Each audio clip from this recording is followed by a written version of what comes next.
What up with it, nieces and nephews? Uncle Chan's coming back at you with another workout of the week. I want to say we're at 21. The title will say, of course, but here we are. We're at home. What does that mean?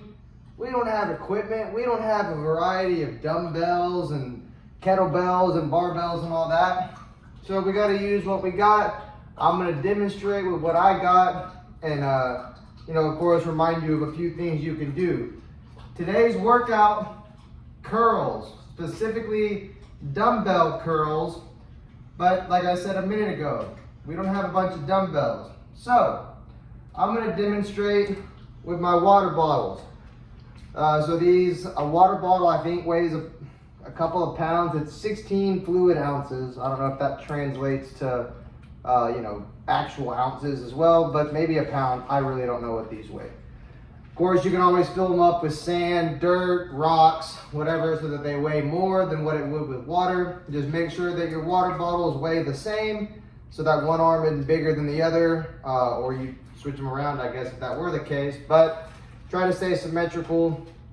And if you're so fortunate that you have dumbbells, awesome, or if you're at a gym or whatever. But I just want to explain how to do 2 different kinds of dumbbell curls and the differences in them.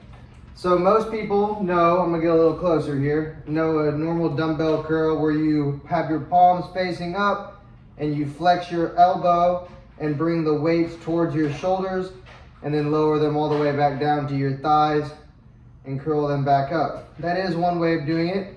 There's also another thing called a hammer curl where you keep your palms facing each other and again you flex your elbow up and then control them on the way down to about thigh level. So before we get into the differences of those two, I want to first get into form. With a curl, it is always important to keep those elbows close to your ribs. If they come out a little bit, that's all right, but the closer, the better. You certainly don't want your elbows way out here trying to do that. Your shoulders certainly will not thank you for it. As a matter of fact, they'll probably scream at you for it. However, once you get ready, you got your elbows close. Like I said, you're flexing the elbow, bringing the weights up towards the shoulders, squeeze for a second, and then control them on the way back down. So for these, you can do it with the barbell. You can't do the other grip as well with the barbell unless you had a special bar. So you could do this style with the bar as well.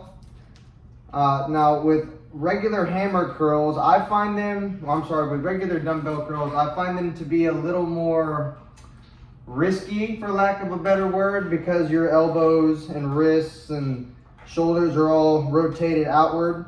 I feel like there's a lot that could go wrong, especially in the shoulder.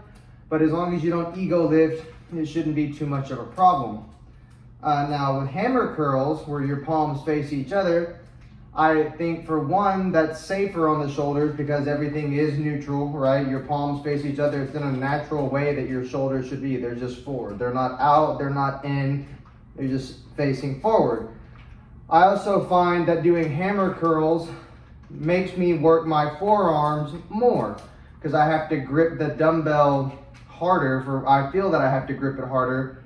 And whenever I flex my elbow, it does cause me to work my forearm here along the side of my arm quite a bit more than what I would doing a regular bicep curl. That kind of gets the underside of my forearm going, but I don't feel it as much. Excuse you, mister.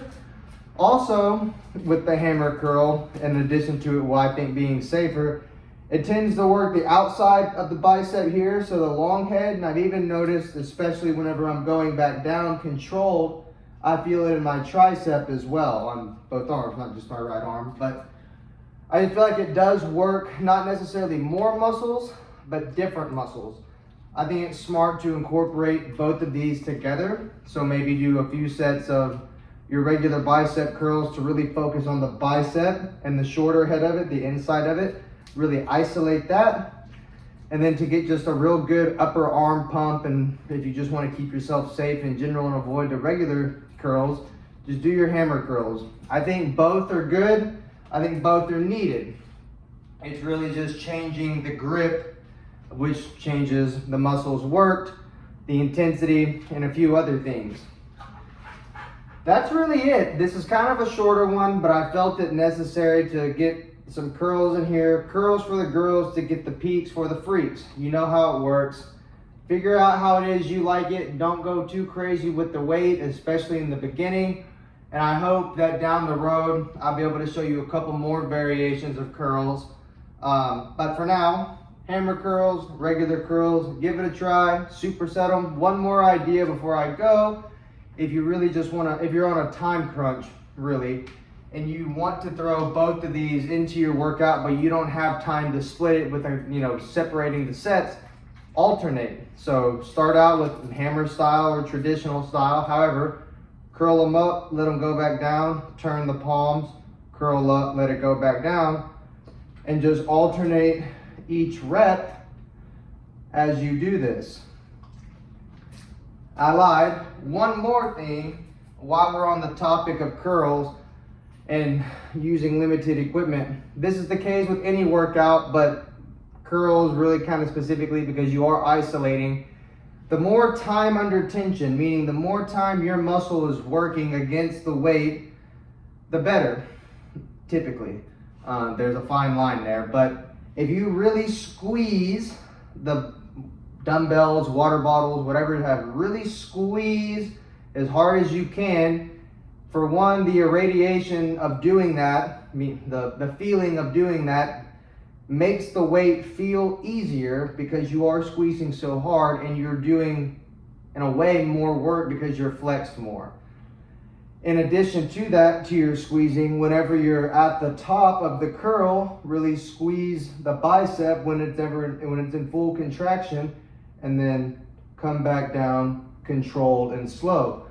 So play with the irradiation, the grip intensity, play with the time under tension, and just see what works for you. Adaptation equals change and reverse. So I hope this finds you well. I hope you get you some big arms. Summer is almost over, but hey, get you big arms during the winter, during hibernation. Come out next spring and the squirrels will go nuts. You see what I did there? Uncle Chance is out of here. Y'all take it easy, and until next time, stay safe.